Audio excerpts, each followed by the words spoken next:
What's up, everybody? I'm back with another video. Today's video is going to be all about the RDX. I'll get a video of it driving, and then you'll get to see the suspension in action. Couple of things to note: I'm running the Hobbywing XD10 ESC, and I'm running it on a BEC of 7.2, and then I have the Yokomo gyro and the Yokomo servo, this time the SP03. And then I also have CLSD in there. I just recently put it in. So I'm trying to also get a video of the wheels actually spinning at different speeds when I slow down. What I'm gonna be focusing on in this video is basically just showing you the car in action and showing you the concepts that on paper may sound cool, on paper may have a function, but when you're actually driving the car, unless you tuned your car right, it won't matter. So sit back and enjoy the video.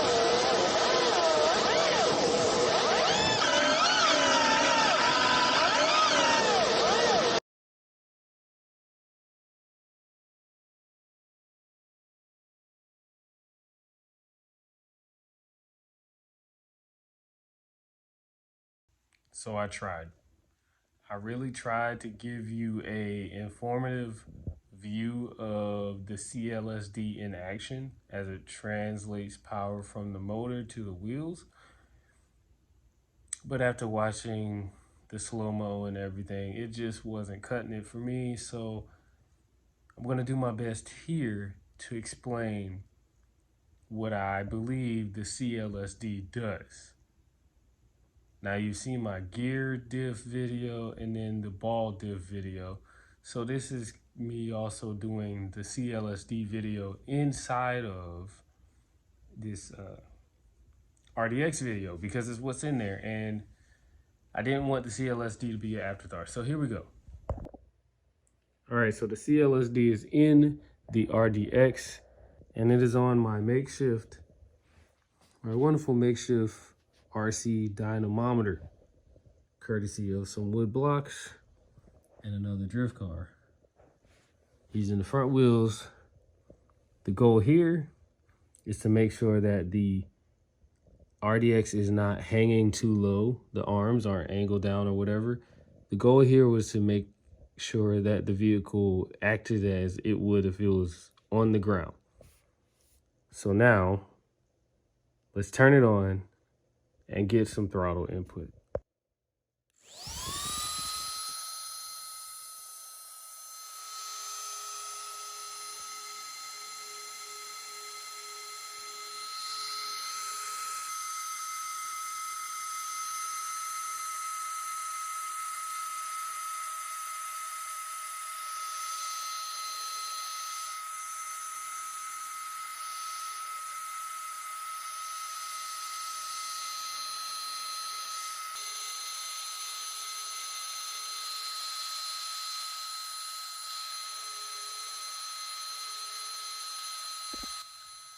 Now, if you noticed, you should have noticed that there was some actual slower movement on one wheel versus the other. And when I pulled the trigger, one wheel would speed up to the speed of the other wheel. And then as I let go of the trigger, it would drop back down.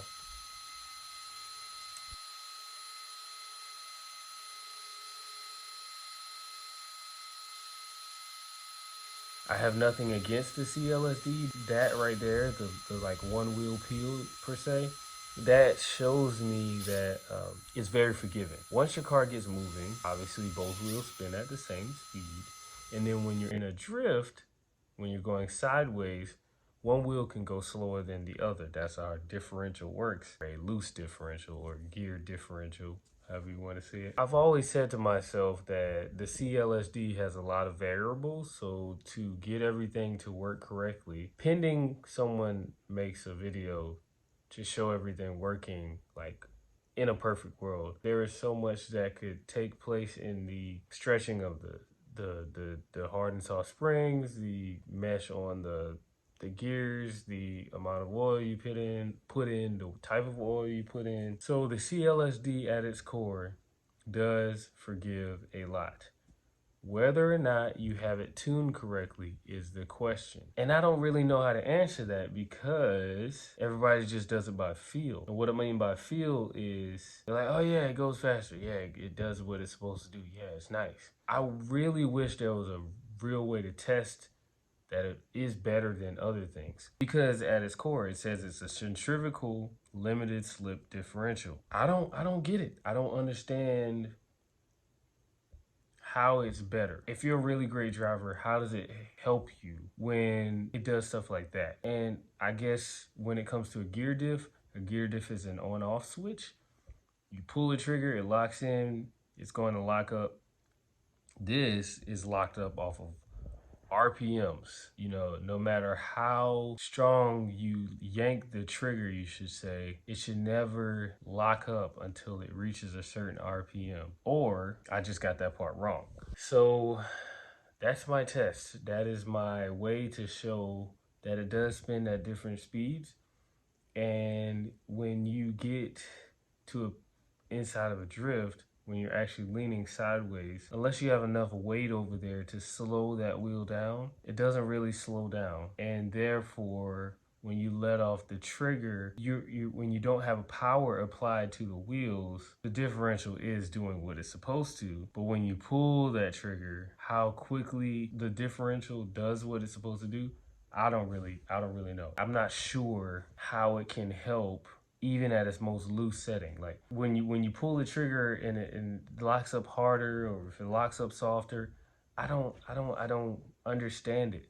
I don't understand how to even test whether it works. It's all a feel thing, and then on top of that, it's a tune thing. Are the differential actions or the way that it works so refined and so tuned, or so small in increment compared to a regular gear diff that you can't even notice it? Is it that forgiving? Is it so forgiving that it kind of stands in the gap? Like, is it the capacitor for your differentials, for your wheels? Is it like, you know how you got your capacitor for your ESC, and then Accuvance, of course, they have 4 capacitors or however many it is. But is it like that for an ESC in comparison to an ESC as your wheels are to your trigger finger? Is that what the CLSD is? Finally something in the middle? Or do you have to learn how to drive it to weaponize it? Meaning, okay, if you understand that it can lock at a certain point in the RPMs based off of what the manual says, not proven results. If you're just trusting that Rhino Racing and everybody else who drives it feels it,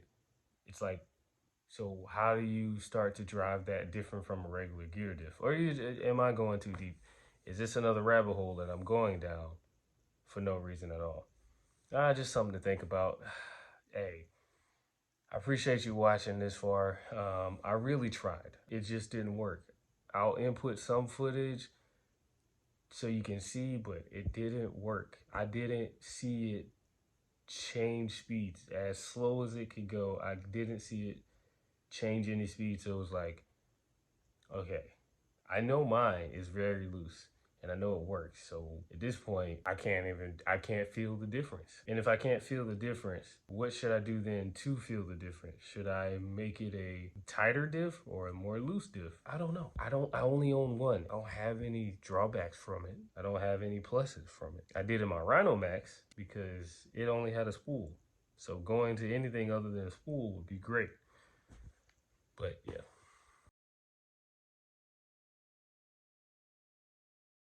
I hope you guys enjoyed what you saw. Hopefully it was eye-opening, learning experience, or just, you know, something to know, I guess. I like to put things into practical use and then actually see it in action. So I'm just passing the lad along to you all. Now I'm gonna drive my car. I'm going to practice driving with my camera mount on my radio. So bear with me. It's going to hopefully be some good video. But if not, hey, it's trial and error. I'll give it a shot and show you all. So here we go.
Too high. I did it right. I'll do that again. It's too high.